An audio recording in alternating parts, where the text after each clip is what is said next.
दोस्तों 2024 में नवरात्रि 9 अप्रैल दिन मंगलवार से लेकर 17 अप्रैल बुधवार को समाप्त होंगे। आपको बता दें पूजा का शुभ मुहूर्त है 9 अप्रैल को घट स्थापना की जाएगी, जिसका समय सुबह 6:02 से लेकर 10:16 तक होगा। इसके साथ ही 11:57 से लेकर दोपहर 12:48 तक मुहूर्त होगा। आप इन दोनों शुभ मुहूर्त में घट स्थापना कर सकते हैं और इस त्योहार को मना सकते हैं। आपकी जानकारी के लिए बता दें 8 अप्रैल को सूर्य ग्रहण भी पड़ रहा है, तो भैया नवरात्रि का व्रत सूझबूझ के साथ ही रखें। दोस्तों नवरात्रों में ले आना यह एक चीज़ हो जाएंगे कुंडली के बारे में स्वयं जगदम्बा आपके घर की रक्षा करेंगी। रोडपति भी हो जाएंगे करोड़पति हम भी अपने घर में लेकर आते हैं। ये चीज़ नवरात्रि में कुछ ऐसी चीज़ें हैं जिन्हें घर में ला करके रखने से माता रानी बहुत ही प्रसन्न होती हैं और अपने भक्तों की सभी प्रकार की जो मुरादें हैं मनोकामना हो उसे पूर्ण करती हैं। वीडियो को ध्यान से देखना, आज की जो वीडियो का विषय है बहुत ही सुंदर है। अगर आज की वीडियो मिस कर दी तो फिर आप बाद में गरीब के गरीब ही रह जाओगे। कहने का मतलब है कि धन संपदा प्राप्त करने का नवरात्रि में ज़बरदस्त पावरफुल चीज़ बताने वाला हूं और ज़रूरी नहीं है कि नवरात्रि के प्रथम दिन खरीद करके लाएं। आप चाहते हैं तो किसी भी दिन नवरात्रि के दिन में आप इसे खरीद करके अपने घर में ला करके स्थापित कर सकते हैं। आपकी दिन दुगनी रात चौगुनी तरक्की होगी। साथ ही साथ नवरात्रि से जुड़ी बहुत सारी जानकारी बताऊंगा। वीडियो को ध्यान से देखना। मैं माता रानी की सौगंध खाता हूं, अगर आपके घर में धन ना बरस जाए तो मुझे बताना। यह चीज़ नवरात्रों में हम भी जरूर लाते हैं और हमें माता रानी का आशीर्वाद भी मिल चुका है। आज हम धन ऐश्वर्य से परिपूर्ण है। आज हमारे घर में धन दौलत की कोई भी कमी नहीं है। गाड़ी बंगला सब हमारे पास है, वो भी माता रानी की कृपा से। तो हमने सोचा जो हमारे सभी दर्शक हैं उन्हें भी माता रानी से जुड़ी कुछ चीज़ें बता दे ताकि हमारे दर्शकों को लाभ प्राप्त हो सके, माता रानी का आशीर्वाद मिल सके। आइए जानते हैं। दोस्तों मैं हर दिन बोलता हूं कि माता रानी नवरात्रि में माता रानी की जो सेविका होती है हमारे घर के द्वार पर 9 दोनों तक आती है। हम कितनी पूजा कर रहे हैं, कितना पाठ कर रहे हैं, माता रानी के लिए हम कौन सा भोग लगा रहे हैं, माता रानी को प्रसन्न करने के लिए हम अपने घर में कौन सी वस्तु घर में खरीद करके लाए हैं, ये सारी जानकारी की सूचना माता रानी को उनकी सेविका देती हैं। जी हाँ, आपने देखा होगा गांव में जब अगर ग्रामीण इलाकों से होंगे या फिर शहर में रहते होंगे तो जो मुख्य मंदिर होता है माता रानी का, या फिर ग्रामीण इलाकों में रहते हैं तो सभी लोग आपस में सामाजिक स्तर पर माता रानी की एक प्रकार से मूर्ति की स्थापना करते हैं। तो जो मुख्य स्थान है वहां सभी सेविका माता रानी की गाँव में घूमती है, शहरों में घूमती है और कौन कितना कितनी पूजा कर रहा है, कौन कितना पाठ कर रहा है, कौन कितनी भक्ति कर रहा है, उसके अनुसार माता रानी को जाकर के उनके सभी कर्मों को बताती है। फिर माता रानी जाने से पूर्व हमारे कर्मों को हमारी भक्ति को देखते हुए हमें आशीर्वाद प्रदान करती है, ज्ञान प्रदान करती है। इसलिए नवरात्रि के समय में सोना नहीं चाहिए।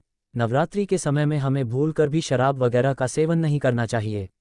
लहसुन प्याज जो ये तामसिक चीज़ें कही गई है इनका परित्याग कर देना चाहिए। तो नवरात्रि में कौन सी ऐसी चीज़ है जिसे हम घर में खरीद करके लाएं जिससे हमारे घर में अन्न धन की बढ़ोतरी हो, सारी जानकारी इस वीडियो में जानेंगे। तो चलिए मैं आप लोगों को बताना चाहूँगा नवरात्रि में हमें कौन सी चीज़ लानी चाहिए।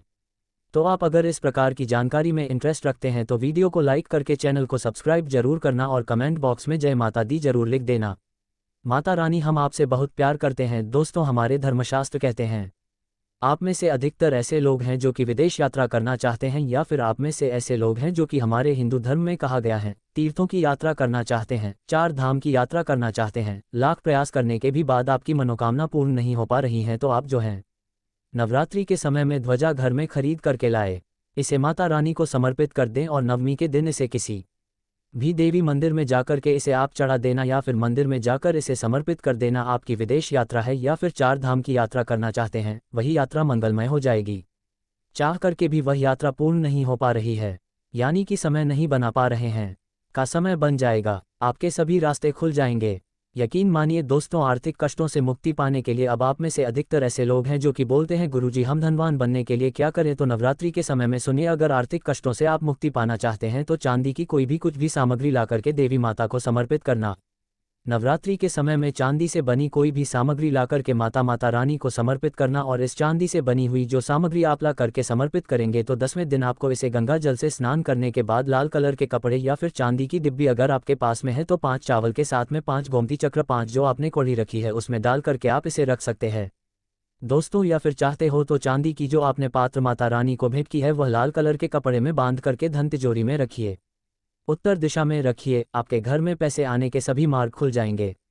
ऐसा कहते हैं इस उपाय से दरिद्र व्यक्ति भी धनवान बन सकता है। दोस्तों, आप में से ऐसे लोग हैं जो कि आरोग्य पाना चाहते हैं तो नवरात्रि के प्रथम दिन से लेकर के अंतिम दिन तक कभी भी गाय का घीला करके रखें। बिल्कुल ही गाय का घीला करके रखें और इनकी जोत जलाए और माता रानी का जो बीज मंत्र कहा गया है, जैसे कि या देवी सर्वभूते सुशक्ति रूपेण संस्थिता नमस्तस्य नमस्तस्य नमस्ते नमो नमः, इस मंत्र का ध्यान करते हुए माता रानी का बीज मंत्र ओम ऐं हली क्लीं चामुंडा ए विच्चे, ये बीज मंत्र का जाप जरूर करना है तो आपको आरोग्य मिलेगा, आपकी जो बीमारी है वो दूर होगी। दोस्तों, आप में से ऐसे लोग हैं जो कि स्वयं का घर चाहते हैं, यानी उनका घर नहीं है और वह चाहते हैं माता रानी की कृपा से हमारा घर हो जाए। देखिए, इस उपाय से हम कई लोगों को घर प्राप्त करा चुके हैं। तो करना क्या है, मिट्टी का छोटा सा घर खरीद करके लाना है। मिट्टी का छोटा सा आप स्वयं भी घर बना सकते हैं। ये बना करके माता रानी को समर्पित करना है तो नवरात्रि के बाद स्वयं आपके पास घर होगा। कुछ दिनों बाद आपकी जो मनोकामना है वह मनोकामना की पूर्ति होगी। लेकिन लालच मत रखना, लालच बुरी बला है। बस चुपचाप माता रानी को घर भेंट कर दे और सच्ची भक्ति आराधना में लग जाए। नौकरी में पदोन्नति चाहते हो तो 3 नारियल ला करके घर में रखिए और नवमी के दिन इसे मंदिर में जाकर के आपको चढ़ा करके आ जाना है तो स्वयं आप देखना आपकी पदोन्नति हो जाएगी। इन दुगनी रात चौगुनी तरक्की होगी, गल्ला हमेशा नोटों से भरा रहेगा, धन से घर भरा रहेगा। दोस्तों, आप में से अधिकतर लोग हैं जो कि आकर्षण बढ़ाना चाहते हैं तो धूप, सुगंध, अगरबत्ती, रुई या फिर चमकीली जो सामग्री है ये खरीद करके माता रानी को समर्पित करें। अब चलिए मैं आप लोगों को अपार धन संपत्ति प्राप्त करने के लिए जबरदस्त गुप्त प्रयोग बता रहा हूं। तो अपार धन संपत्ति प्राप्त करना चाहते हैं तो इन 9 दिनों में आपको किन्न से 1 रुपया का सिक्का मांग लेना है। देखिए, बड़ी मुश्किल से किन्न पैसे देते हैं क्योंकि उनकी जो दुआ होती है उसमें काफ़ी दम होता है। अगर आपके पास में कोई किन्न अच्छे संपर्क में है, आपसे अच्छा बनता है तो नवरात्रि में किन्न से आपको 1 रुपया का सिक्का लेना है और आपको इसे गंगा जल में धोने के बाद नवरात्रि के समय में ही आपको अपनी तिजोरी या फिर पर्स में रखना है। आजीवन आपके घर में पैसों की कमी नहीं होगी। किन्न को मां जगदम्बा का आशीर्वाद प्राप्त है, ब्रह्मा जी का वरदान प्राप्त है, राम जी का वरदान प्राप्त है। उनका आशीर्वाद सच्चे दिल से अगर जीस किसी भी व्यक्ति के सर पर हो जाए तो उसका बेड़ा पार हो जाता है। उसे राजा बनने से कोई नहीं रोक सकता, लेकिन याद रहे कि नर्सरी होना चाहिए। आजकल बाजार में मर्द लोग भी किन्न बनकर दान लेते हैं। असली किन्न की बात ही कुछ और होती है। उसे देवतुल्य माना जाता है, ईश्वरीय शक्ति के रूप में माना जाता है। जो कुदरती किन्न होता है उसे किन्न द्वारा मिला आशीर्वाद स्वयं हीरा बन जाता है, धन बन जाता है, सोना चांदी बन जाता है। दोस्तों, आप चाहते हैं तो मौली धागा भी इस दिन खरीद करके 9 गांठ लगा दीजिए। 9 गांठ लगाने के बाद इस धागे को 9 मनोकामना बोलते हुए, नव दुर्गा का ध्यान करते हुए, 9 प्रकार की मनोकामना बोलते हुए 9 गांठ लगाना है और नव दुर्गा माता को इसे समर्पित कर देना है, यानी कि भेंट कर देना है। तो 9 प्रकार की आपकी इच्छा की पूर्ति होती है, 9 प्रकार के आपको फल प्राप्त होते हैं। माता बड़ी प्रसन्न होती है, खुश होती है। दोस्तों, आप चाहते हो तो कमल पर विराजमान माता लक्ष्मी की तस्वीर भी ला सकते हैं। इससे धन स्मृति घर में बढ़ती है, सौभाग्य की प्राप्ति होती है। लेकिन एक बात का विशेष ध्यान रखना, इसे आपको उत्तर दिशा में लगाना है। आप चाहते हो तो नवरात्रि के किसी भी दिन में 16 श्रृंगार खरीद करके ला सकते हैं। ऐसा माना जाता है जो भी व्यक्ति अपने जीवन काल में चाहे एक ही बार क्यों ना हो, चाहे जो भी माता बहनें जीवन काल में चाहे एक ही बार क्यों ना हो, माता रानी को अगर 16 श्रृंगार चढ़ा दे तो ऐसे व्यक्ति की जो पारिवारिक जीवन में जो अशांति है, ऐसे व्यक्ति के अगर पारिवारिक जीवन में किसी भी प्रकार की परेशानी है, वह परेशानी समाप्त हो जाती है। अगर कोर्ट कचहरी का मामला चल रहा है या फिर वाद विवाद बढ़ चुका है, डिवोर्स होने का खतरा है, तो 16 श्रृंगार माता रानी को चढ़ा देना बिल्कुल ही बिखरता परिवार बन जाएगा। यानी कि माता रानी बर्बाद होने से बचा लेती है। लेकिन याद रहे, 16 श्रृंगार अच्छे से अच्छा माता को समर्पित करना। मार्केट में केमिकल द्वारा भी श्रृंगार होते हैं जो कि 2 पैसे के होते हैं, खराब होते हैं, गले होते हैं, उनमें किसी में तो सामान ही नहीं होता। इसलिए देखकर 16 श्रृंगार अर्पित करें। दोस्तों, नवरात्रि में आप चांदी के सिक्के लाए, इसे बहुत ही अच्छा माना जाता है। मोरपंख शस्त्रों में बहुत ही शुभ माना गया है। नवरात्रि में मां सरस्वती का जो प्रिय मोरपंख है, अगर घर में लाकर के स्थापित करते हैं तो आपके घर में जितने भी विद्यार्थी हैं, उनके पढ़ने लिखने की जो क्षमता है वह तीव्र हो जाती है, बुद्धि का विकास होता है, बल बुद्धि बढ़ती है, ताकत बढ़ती है। ऐसा व्यक्ति शिक्षा के क्षेत्र में कभी हारता नहीं है। मोरपंख ला करके घर में स्थापित करके रखने से ये घर से नकारात्मक ऊर्जा को भगाने का काम करते हैं। घर में एक प्रकार का पॉजिटिव वातावरण ये कर देते हैं, घर में नकारात्मक शक्ति को सोख लेते हैं, अपने अंदर में समाहित कर लेते हैं और आपके घर में लगा वस्तु है उसे भी भागने का काम करते हैं। दोस्तों, आप कुछ करें या ना करें, लेकिन नवरात्रि के समय में केले का पौधा अपने घर में जरूर लगाना। नवरात्रि में अगर कोई भी व्यक्ति केले का पौधा अपने घर में लगाता है, आंगन में लगाता है, पूजन करने के बाद अगर रोज इसमें जल चढ़ाते हैं तो ऐसा माना गया है ऐसे व्यक्ति को धनवान बनने से, गुणवान बनने से दुनिया की कोई भी शक्ति नहीं रोक पाती है, क्योंकि केले के वृक्ष में स्वयं माता लक्ष्मी, जगत माँ लक्ष्मी नारायण जी बसते हैं। और नवरात्रों में अगर केले का वृक्ष घर में लाया जाए तो घर में खुशहाल आती है, तरक्की बढ़ती है, नौकरियां प्राप्त होती है, सरकारी नौकरी प्राप्त होती है। दोस्तों, और भी कुछ सामग्री है जिसे नवरात्रि में आपको अवश्य लानी चाहिए, जैसे कि चांदी का कछुआ है। अगर आपके पास थोड़े बहुत पैसे हैं तो चांदी का कछुआ अपने घर में जरूर लाइए। चांदी का कछुआ घर में लाकर के स्थापित करने से हमारे घर में सुख, शांति, वैभव एवं धन धान्य की वृद्धि होती है और माता रानी की सेविका भी होती है, जो देखती है कि माता का भक्त माता रानी के लिए क्या क्या लाया है। वह चीज़ होना घर में बहुत ही जरूरी है। नवरात्रि में कुछ ना कुछ घर में जरूर लाना चाहिए, इससे माता रानी बहुत प्रसन्न होती है। दोस्तों, चांदी का कमल स्थापित कर सकते हैं घर में ला करके, या फिर नवदुर्गा माता को समर्पित कर सकते हैं। नवदुर्गा माता को चांदी का कमल लाइए और समर्पित कर दीजिए। उसके बाद आप 10वीं तिथि को ये कमल आप अपने धन स्थान में रखना, ऐसा माना जाता है। कमल की जितनी भी पंखुड़ियाँ होती हैं उतना ही आपको, एक प्रकार से हम बोल सकते हैं, राह, यानी कि रास्ता। कमल में जितनी पंखुड़ियाँ होगी उतनी ही राह से आपको धन की प्राप्ति होगी। यानी कि 8 पंखुड़ी है तो 8 मार्ग से आपको धन प्राप्त होगा। कुछ भी मार्ग हो सकता है। दोस्तों, आप चाहते हैं तो घर में त्रिशूल भी खरीद करके ला सकते हैं। जो लोग शत्रु से परेशान रहते हैं, तीनों प्रकार के शूलों से बचना चाहते हैं। त्रिशूल का मतलब क्या है? 3 प्रकार के शूलों का बना हुआ जो पात्र है, एक प्रकार का हम बोल सकते हैं धातु है, हम इसे त्रिशूल बोल सकते हैं। किसी भी चीज़ से बनवा सकते हैं तो त्रिशूल ला सकते हैं। त्रिशूल चांदी का लाते हैं तभी इसे उत्तम माना जाता है। आपके शत्रु आपको अनावश्यक परेशान करते हैं, परेशान करना बंद कर देंगे, उल्टा उनका ही विनाश हो जाएगा।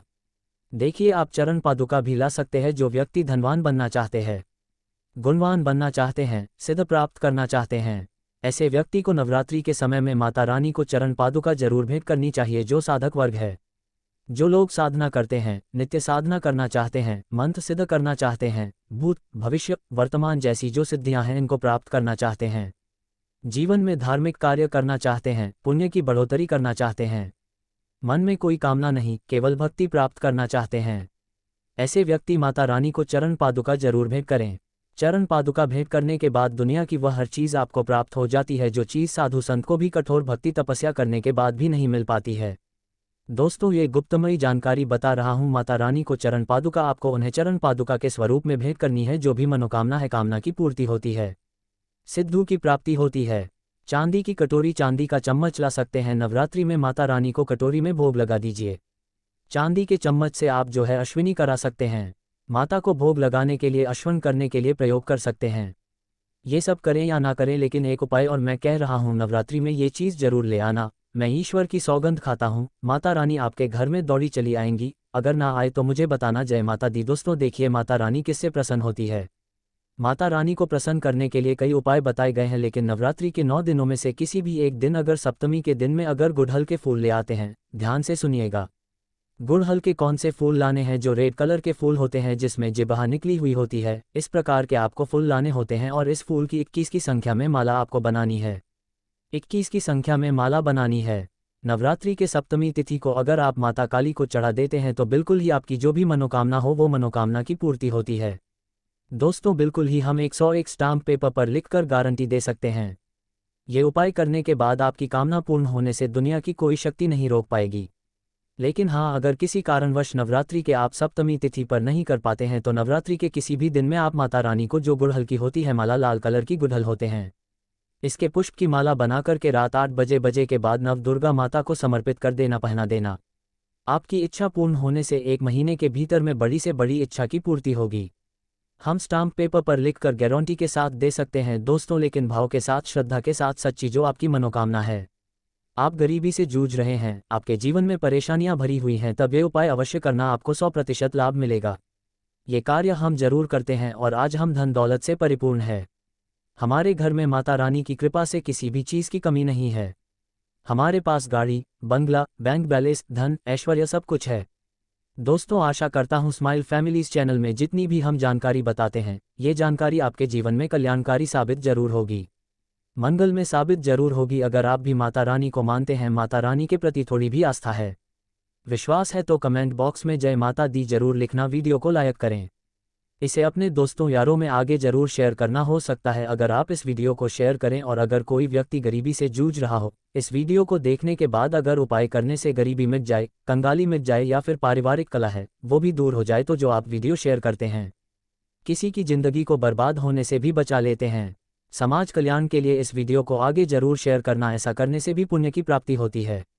माता सब देखते हैं। धन्यवाद।